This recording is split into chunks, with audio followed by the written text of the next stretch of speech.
नमस्कार, बिहार मिथिला न्यूज में आपका स्वागत है। मैं हूं मनोज।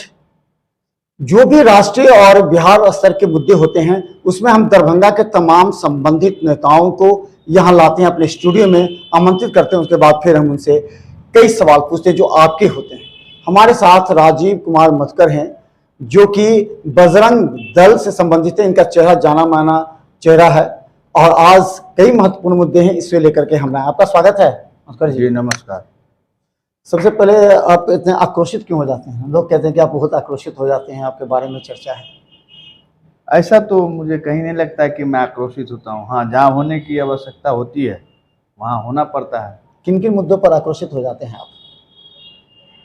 जैसा कि कभी देश विरोधी बात हुई, धर्म विरोधी बात किए विरोधियों ने, उस पर स्वाभाविक सी बात है कि लोग आक्रोशित होंगे ही। तो जो विरोधी बात होंगे वहाँ तो हमें आक्रोशित होना ही होगा। इसीलिए आप पर बैन लगाया जा रहा है। कर्नाटक में ये बात की कही, चुनाव से पहले ही कहा गया कि पीएफआई और बजरंग, यानी कि आपकी तुलना पीएफआई से होगी। पीएफआई ऑलरेडी पहले से ही बैन था, लेकिन अब आप लोग को तो इसी आक्रोश की वजह से आप लोग बैन हो रहे हैं। अब कैसा लग रहा है आपको कि बैन, पहली बार ऐसा हुआ है कि बजरंग दल को बैन किया जाने की बात उठी है?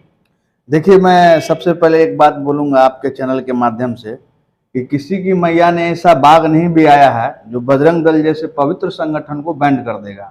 ये बजरंग दल वह संगठन है जो समस्त देश के सनातनियों का बल बन के बजरंग दल काम कर रहा है। और मैं बता दूं, पीएफआई जैसे आतंकवादी इस्लामिक संगठन, वो भी तो आपको कह रहे हैं आतंकवादी। कहने को तो कुछ भी कर देगा। प्रूफ कीजिए ना कि बजरंग दल किस प्रकार से आतंकवादी है। मैं जो बोल रहा हूं, मेरी बात को थोड़ा सा सुना जाए।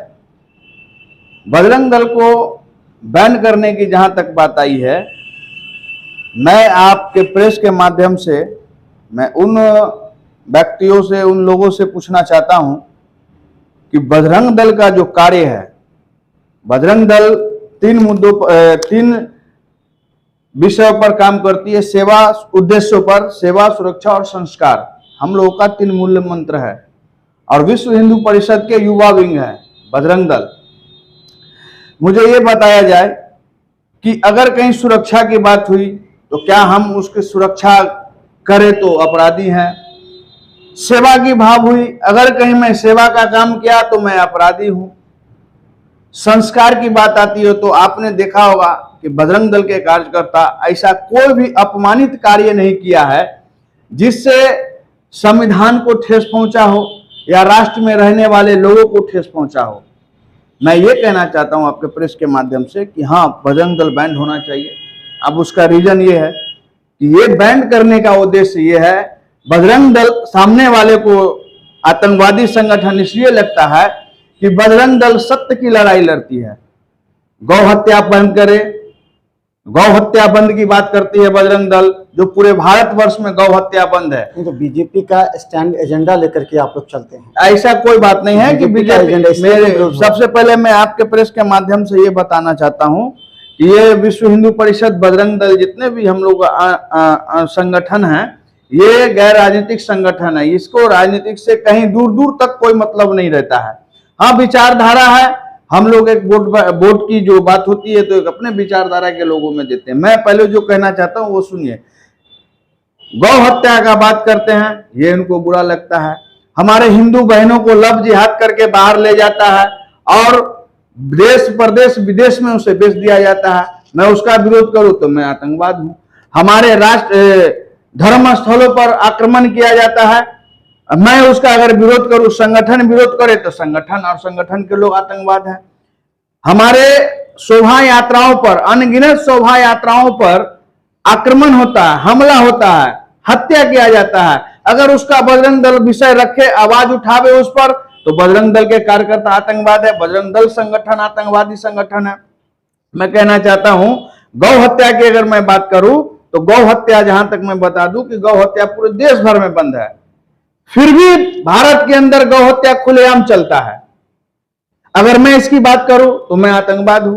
मुझे आप ये बतावे इस चैनल के माध्यम से लोग कि मैं आप ही लोग से मैं एक सवाल करता हूं कि बजरंग दल के ऐसे कार्यकर्ता ऐसे कुछ कांड गिनाए जहां मस्जिदों पर हमला किया हो। कई बार तो लगे हैं आरोप आप पर।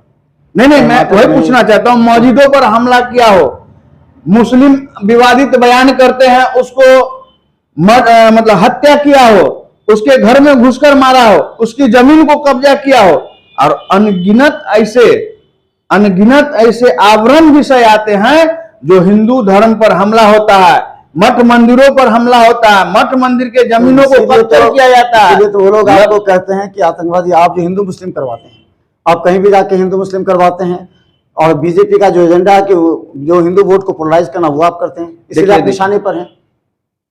मैं आपको पहले ही बताया हूं ना कि बीजेपी अपने राजनीतिक कार्य को देखते हैं, हम लोग का कार्य नहीं है ये राजनीतिक से। हम लोग अपने धर्म और राष्ट्र के प्रति हमेशा तत्परता के साथ निस्वार्थ भाव से काम करते हैं। अगर कहीं भी हमारे सनातन धर्म जो हिंदू धर्म पर हमला होगा, संतों पर हमला होगा, हमारे राष्ट्र के प्रति अगर कोई विरोधी बात करेगा तो बजरंग दल के कार्यकर्ता हमेशा उसके निंदा करते हुए उसका मुंहतोड़ जवाब देने के लिए हमेशा खड़ा रहेगा। अच्छा चलिए, एक मधुकर जी बहुत बस सटीक सा सवाल हम आपसे पूछना चाहेंगे इसी विषय में, क्या बजरंग दल को अगर बैन किया जाता है तो उसका क्या असर पड़ेगा? क्योंकि बजरंग दल आपको भी फंडिंग होती होगी, जैसे पीएफआई को फंडिंग होती है, पीएफआई का फंड आता है तो वो जब काम करते हैं, जैसा कि उन पर रिपोर्ट था, आपकी भी फंडिंग होती है, क्या आपकी भी फंडिंग होती है? क्या आप उस फंड का इस्तेमाल हिंदू के बीच में करते हैं जो मुस्लिम के खिलाफ भड़काने का काम करते हैं?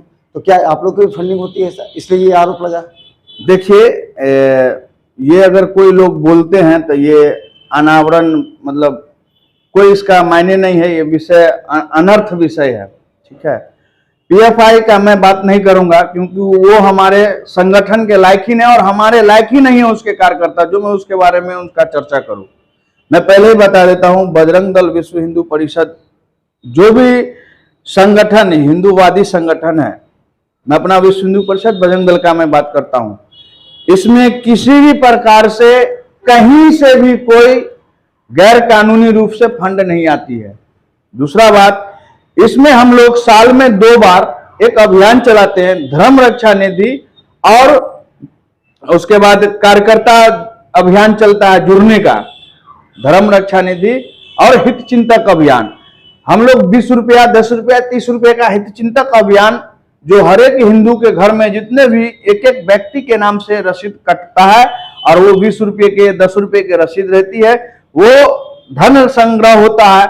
और धर्म रक्षा निधि में देश भर के जितने भी लोग हैं अपने स्वार्थ अनुसार जो है एक अनुदान देते हैं राशि।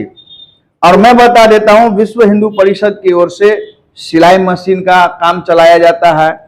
कई ऐसे सरस्वती विद्या मंदिर है जहां बच्चे को संस्कृति का ज्ञान दिया जाता है, शिक्षा दिया जाता है।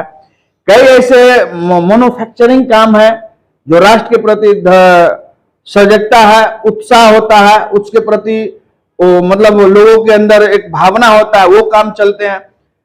सेवा संस्कार फंडिंग नहीं होती है आप लोग, ये हम लोग अपने खुद से अपने कार्यकर्ता और समाज के द्वारा। चलिए, हमारे साथ राजीव मधुकर जी हैं, आज कई मुद्दे पर हम बात करेंगे, गंभीर मुद्दे पर चर्चा। देखते रहिए बिहार मिथिला न्यूज, क्योंकि हम हर खबर आपको दिखाएंगे। इसके बाद हम मिलाएंगे ओवैसी के उन नेताओं से और उनसे पूछेंगे बागेश्वर बाबा अगर आ रहे हैं तो उसका विरोध, ओवैसी आते हैं तो उनका विरोध क्यों नहीं।